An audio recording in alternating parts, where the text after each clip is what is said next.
Hey everybody, this is NJ here, the host of the NJ podcast. This is Transformation Choosedays. This is part of the Everyday series where we hope to get you to say, like Jay-Z, I'm not a businessman, I'm a businessman. Let me handle my business, dang.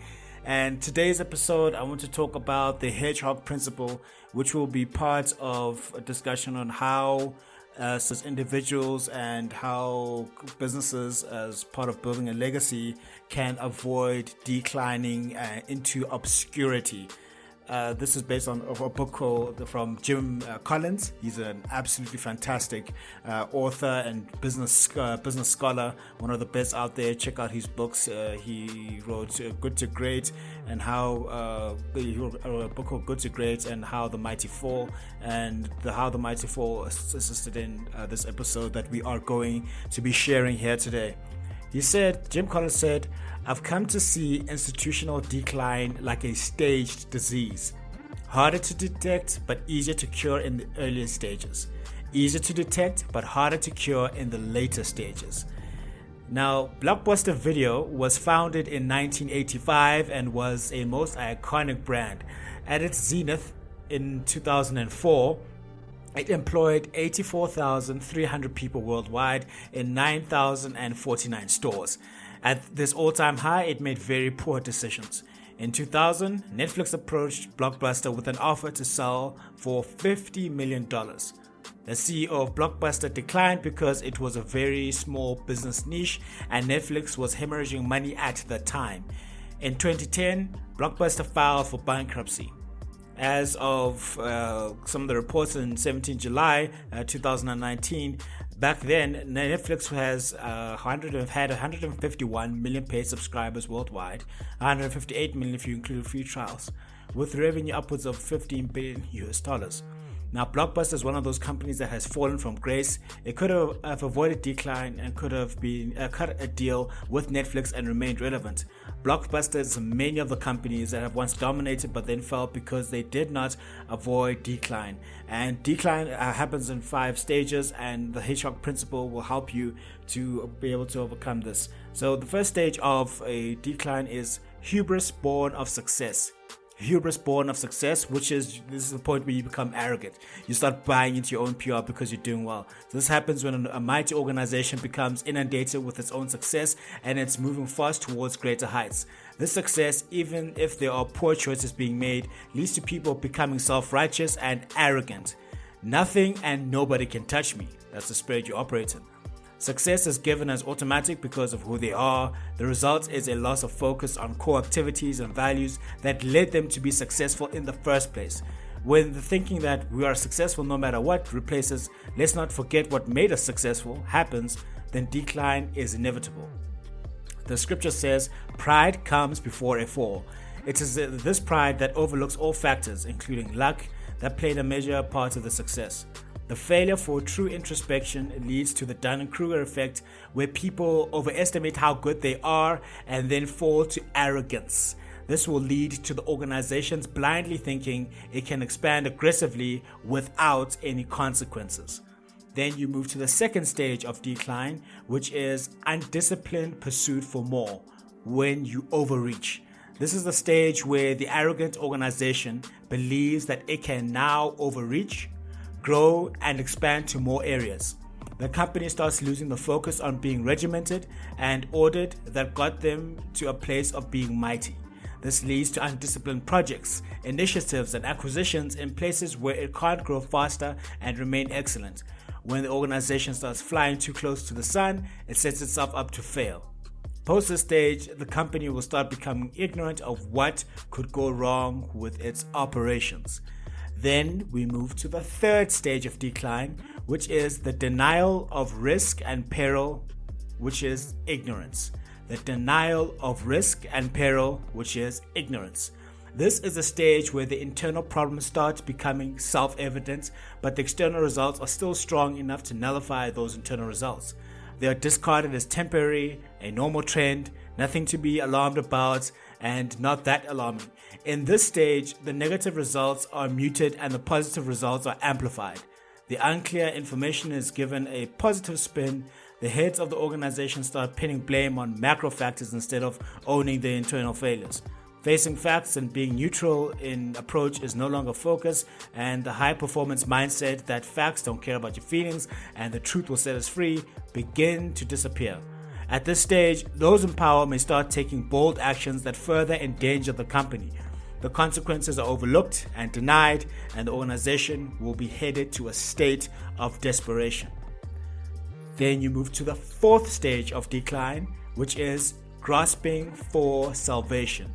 This is when you are desperate. This is a stage where the dangerous risks and decisions made by the management team starts plummeting the organization into decline, where internal and external people can see it. How leadership responds will determine the fate of the company. Will a quick fix solution be sought, or will there be a decision to return to the core values and disciplines that made the company great? At this stage, desperate strategies can be used. Those commonly include getting a charismatic leader, employing grand and unproven strategies, employing drastic changes, a dramatic culture change, placing all bets on that one product or service, hiring top talent, or other silver bullet solutions. The initial results from these may seem positive, but often don't last. This is the last stage where a company can turn the company around before it moves to the final stage, which is decline. The fifth stage, which we don't necessarily want to get to, is capitulation to irrelevance or death, decline. The longer a company stays in a state of desperation, using silver bullet strategies, not returning to core values, decline becomes inevitable, like Theranos. The compounding effect of setbacks, costs of risk, expensive false starts, and will consume the company's finances, erode the self-confidence of employees and leadership, and all hope for the future is lost. There can be cases where leaders sell out, or the company becomes irrelevant or dies completely. However, if you work for an organization or leading one that is in this spot, or you as you are your own business or finding it hard in your own career, that you are in decline, then I want you to know that there is still hope. And this we can learn from Apple. Now, Apple was in decline at stage 4 and was in desperate need of a turnaround, or else it would have to close its doors. The company reached out to one of its original founders, Steve Jobs. Once he was reinstated, Jobs had a meeting. In this meeting, he asked people to list all the products and services that Apple was engaged in. Multiple products and services were listed, and when the session was done, Jobs said, "We are going to focus only on these 4 things, as they are what we will do better than anyone else." Coupled with this ingenious and relentless marketing, Apple's fortunes were turned around. Hope for a company or an individual in decline is outlined in a good framework principle, some of which have already been expanded on in literature that's out there, but we're going to talk about a few of them, and then we'll get to the one that is very important, which talks about focus. So some of the things you can use to turn the situation around when your company is in decline is, first one is leadership. There's a saying that the fish rots from the head. In a case where a company is in decline, the right change in leadership or leadership philosophy is needed. Another thing is to get the right people before you take action. Get the right people before you take action. People drive all organizations and change. It doesn't matter what direction you want to take a company in. If you don't have the right, competent, and driven people, that direction doesn't matter. Don't decide where to take the bus until you have the right people on the bus. Bars from Jim Collins. Don't decide where to take the bus until you have the right people on the bus. Next thing we can do is to confront brutal facts. Confront brutal facts. One way companies that got to a stage of decline were disregarding negative facts and overvaluing positive facts. When you face brutal facts, you can make better decisions about how to turn things around. Now let's talk about the Hedgehog principle. The Hedgehog principle. This principle is based on the ancient Greek parable that says, the fox knows many things, but the hedgehog knows one big thing. I'll say this again. The hedgehog principle is based on the ancient Greek parable that states, the fox knows many things, but the hedgehog knows one big thing. This principle states that an organization must go back to its original value proposition and focus on doing that one thing very, very well. Decline can come as a result of over diversifying and losing your core value proposition and culture and beliefs. The hedgehog principle can be defined by truly understanding what your people and your customers are truly passionate about, identifying what the organization does better than anybody else, and understanding your economic engine. What are you good at generating revenue? This talks about focus. It talks about discipline. It talks about going back to what your highest values are, operating around your key strengths, and focusing on revenue generating activities and those things that help you to add value to the marketplace, and focusing on the key activities and focusing on your key area of strengths. That means that you leave your weaknesses alone, outsource all those weaknesses, and triple down on your strengths. It makes no sense for you to be an A student in English and you're being told to work on your maths because you are not good at it. Genius and service comes when people use this hedgehog principle on the things that they know that they are innately very good at doing, that will add the most value to people out there. Example, if you are an author, reading and writing are key activities and that you can use as part of the hedgehog principle, instead of doing other things such as singing and dancing, because that's not what your value proposition is. That's not where your strengths are. So use the hedgehog principle to focus in, zero down, get rid of what's not working, focus on what is working, and triple down on your strengths. Be the hedgehog and not the fox, because the fox knows many things, but the hedgehog knows one big thing. I'll quickly share other things that can assist in turning things around in an organization and for yourself. A culture of discipline. There are things in life and business that will require constant discipline. Discipline is doing what needs to be done, regardless of whether you feel like it or not. If the organization returns to strong principles and values, inclusive of hard work, openness, transparency, and keeping strict accounts, it is the lack of discipline that has led to a company's decline. And technology accelerators, use technology accelerators.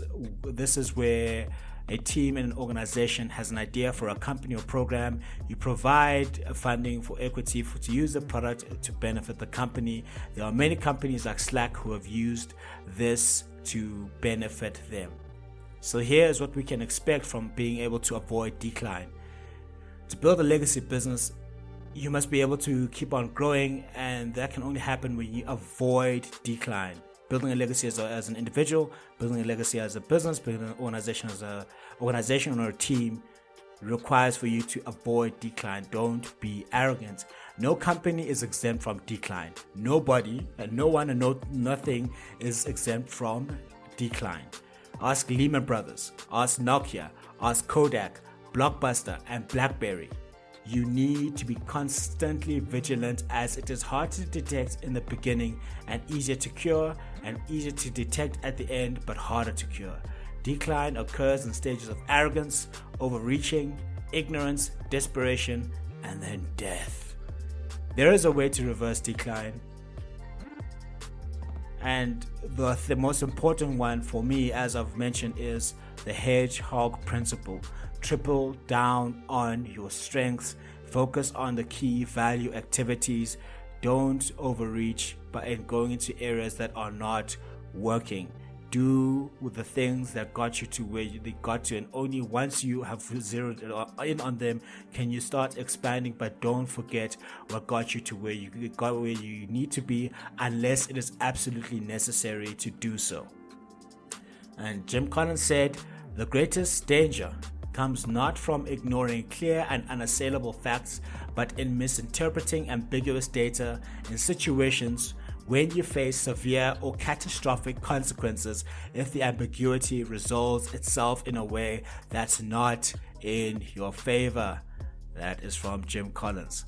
I hope that you enjoyed this episode of Transformation Tuesdays, where we talked about the Hedgehog principle and how it's one of the key things that we can do to avoid decline as an organization, team, or an individual.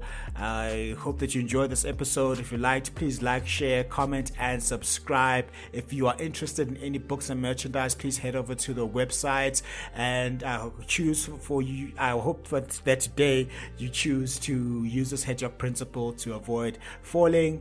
And I want you to say, like Jay-Z, that I'm not a businessman, I'm a businessman. Let me handle my business, damn. And I will see you on the next episode.